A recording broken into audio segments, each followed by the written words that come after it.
Madam, ಕೇರಳದ ವಿಚಾರಕ್ಕೆ ಬರೋದಾದ್ರೆ ಯಾಕೆ ಡಿಸಿಷನ್ ತಗೊಳ್ಳೋದಕ್ಕೆ ಡಿಲೇ ಆಗ್ತಾ ಇದೆ ಅಂತ ಸಿದ್ದರಾಮಯ್ಯನವರು ಡಿ ಕೆ ಶಿವಕುಮಾರ್ ಅವ್ರ ತರದ ಪರಿಸ್ಥಿತಿ ಇದೆ ಅಂತ ಅನ್ಸುತ್ತೆ. ಯಾಕೆ ಅಂತಂದ್ರೆ ಇಲ್ಲಿ ಬಹಳ ಜನ ಕೆಲಸ ಮಾಡಿದ್ದಾರೆ. ಹ್ಮ್ ಆಮೇಲೆ ಕೆ ಸಿ ವೇಣುಗೋಪಾಲ್ ಅವ್ರಿಗೆ ಗೊತ್ತಲ್ಲ, ಹ್ಮ್ ನಮಗೂ ಭಾರಿ ಆಪ್ತರು ನಮ್ಮ ರಾಜ್ಯಕ್ಕೆ. ರಾಜ್ಯಕ್ಕೆ.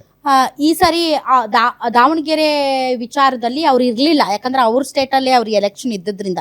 ಇಲ್ಲಾಂದ್ರೆ ಅವರು ಒಂದ್ ಸ್ವಲ್ಪ ಕೈಯಾಡ್ಸಿ ಹೋಗ್ತಿದ್ರಲ್ಲಿ. ಹ್ಮ್ ಏನ್ ರಾಡಿ ಎದ್ದಿತ್ತು, ಸುರ್ಜೇವಾಲಾ ಏನ್ ರಾಡಿ ಎಬ್ಸಿದ್ರು, ಅದ್ರಲ್ಲಿ ಇವರೊಂದಿಷ್ಟು ರಾಡಿ ಎಬ್ಬಿಸ್ತಿದ್ರು. But otherwise also is very close to Rahul Gandhi ಅವರು. ಮತ್ತು ಸೆಕೆಂಡ್ ರೋ ಲೀಡರ್ಸ್ ಅಲ್ಲಿ ಕೆ ಸಿ ವೇಣುಗೋಪಾಲ್ ಅವರು ಬರ್ತಾರೆ. ಇನ್ನೊಬ್ರು ಇದಾರಪ್ಪ, ಶಶಿ ತರೂರ್ ಅಂತ, ಅವ್ರ ಹೆಸರು ನಾವು ಮಿಸ್ ಮಾಡಿದ್ವಿ. ಅವ್ರು ಇಂಟರ್ನ್ಯಾಷನಲಿ ಎಲ್ಲರೂ ಒಪ್ಪಬಹುದಾದಂತ ಲೀಡರ್. ಆದ್ರೆ ಸ್ವತಃ ಕೇರಳದಲ್ಲಿ ಅವ್ರ ಜನರಲ್ಲಿ ಅವ್ರು ಫೇಮಸ್ ಇಲ್ಲ, ಶಶಿ ತರೂರ್ ಅವರು. ಬಟ್ ವಿ ಡಿ ಸತೀಶನ್ ಮತ್ತು ರಮೇಶ್ ಚೆನ್ನಿತಾಲಾ ಅವರ ಹೆಸರು ತುಂಬಾ ಕೇಳಿ ಬರ್ತಾ ಇದೆ.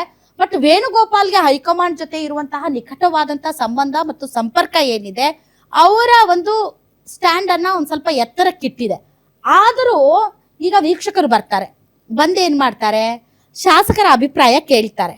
ಶಾಸಕರ ಅಭಿಪ್ರಾಯವನ್ನ ಏನಾದ್ರೂ ಗುಪ್ತ ಮತದಾನದ ಮೂಲಕ ನೀವು ಹೇಳಿ ಅಂತಂದ್ರೆ ವೇಣುಗೋಪಾಲ್ಗೆ ಯಾರು ಓಟ್ ಹಾಕಲ್ಲ.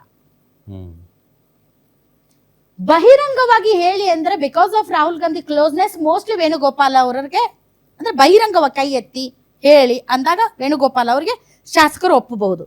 ಗುಪ್ತ ಮತದಾನ ನಡೆದ್ರೆ ವೇಣುಗೋಪಾಲ್ ಅಂತೂ ಆಗಲ್ಲ. ಇನ್ನೇನು ಹೈಕಮಾಂಡ್ ಕೃಪಾ ಕಟಾಕ್ಷದಿಂದ ಅವ್ರು ಆಗ್ಬೋದು. ಅದರ್ವೈಸ್ ಇವರು ವಿ ಡಿ ಸತೀಶನ್ ಅವರ ಹೆಸರು ಮಾತ್ರ ತುಂಬಾ ಸ್ಟ್ರಾಂಗ್ ಆಗಿ ಕೇಳಿ ಬರ್ತಾ ಇದೆ.